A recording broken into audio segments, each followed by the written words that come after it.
Le royaume d'Eldoria se mourait. La magie, autrefois si vibrante, s'évanouissait. Chaque sort lancé drainait une partie de la force vitale du lanceur. L'air, autrefois scintillant d'enchantement, devint lourd, sans vie. Les forêts se flétrirent, les rivières s'asséchèrent.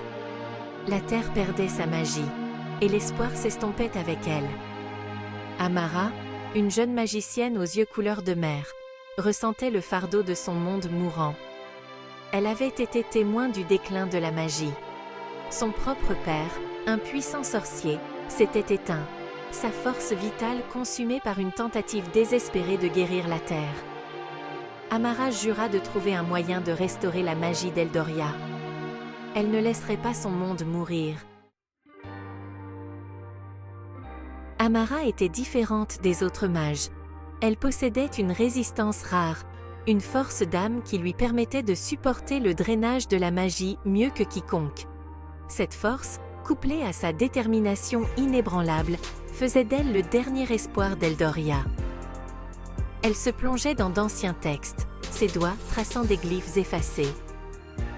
Elle cherchait des réponses dans des ruines oubliées, son cœur battant d'anticipation. Amara connaissait les risques. Elle savait que chaque sort la privait d'une partie de sa force vitale, mais sa résolution ne faiblissait jamais. Le destin d'Eldoria reposait sur ses épaules. Les jours se succédaient et se transformaient en nuit alors qu'Amara poursuivait sa quête sans relâche. Puis, au plus profond des archives royales, elle tomba sur une chambre cachée. Des parchemins couverts de poussière étaient éparpillés, murmurant d'une époque oubliée. Un parchemin, son vélin fragile avec le temps, détenait la clé, la légende de la source. La source, une source de magie pure, aurait le pouvoir de restaurer la magie d'Eldoria. Mais le parchemin parlait d'épreuves, de gardiens et d'un voyage périlleux jusqu'aux confins du monde. Le chemin était semé d'embûches, mais Amara savait ce qu'elle avait à faire. Section 4. Épreuves et trahison.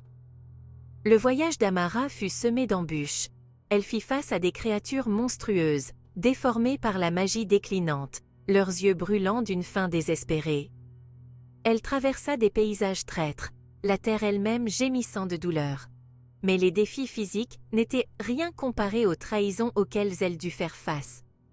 L'envie et la peur avaient empoisonné le cœur de certains. Des mages, autrefois ses amis, voyaient sa quête comme une menace, un défi à leur pouvoir déclinant. Ils complotèrent contre elle, cherchant à s'approprier la source. Amara apprit que la confiance était un luxe qu'elle ne pouvait se permettre. Section 5. L'énigme du voyageur.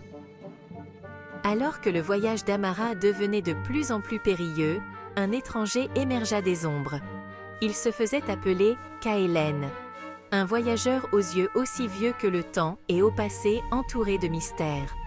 Il offrit son aide, son épée brillant d'un éclair argenté au clair de lune. Amara était méfiante. La confiance lui avait coûté cher.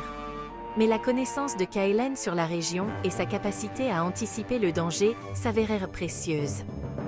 Il parlait peu de son passé, mais ses actes en disaient long. Il était un bouclier dans les ténèbres, un protecteur contre les forces qui cherchaient à la détruire.